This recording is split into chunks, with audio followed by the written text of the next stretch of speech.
And one other item that has been the focus of your caucus and was in the last CARES Act was money for states that want to implement mail-in voting.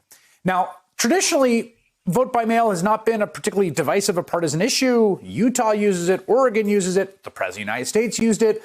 Republican campaigns tend to encourage it among people. The president has gone on this jihad against mail-in voting that is, to me, bizarre, but also sort of dangerous and irresponsible and really quite insidious. He's been tweeting about how it's all fraud, how they're going to pick him up. Twitter had to append a fact check to some of his tweets. What is your understanding of what the president is in the act of doing vis-a-vis the sort of administration legitimacy of the election this fall?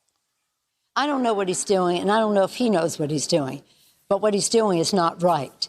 The fact is, as a former chair of the California Democratic Party, I can tell you Republicans have always enjoyed much success with vote by mail. The absentee ballots have never been a good moment for us over time. So they know how to use the mail for their voting. And there's no scientific study that says one party or the other benefits from it. But this is now a health issue.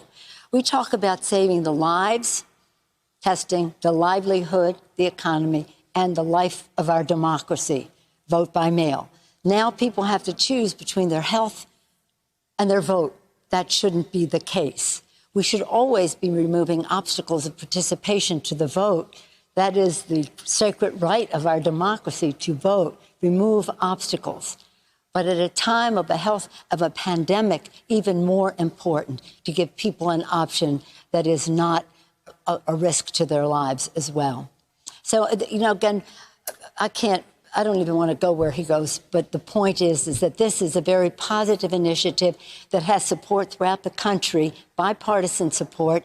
We're asking for $3.6 billion, which is what it will take to make sure that the states have the resources they need to ensure that people have the right to vote. We want them to, every eligible voter who's registered voter, to get a ballot mailed to them, that when they mail it back, it's postage paid, that if they need to register on Election Day, same day registration, or even if it's before Election Day, the same day as they go in, and to have safe places for people to vote should they decide that they want to vote in person for whatever personal reason that is.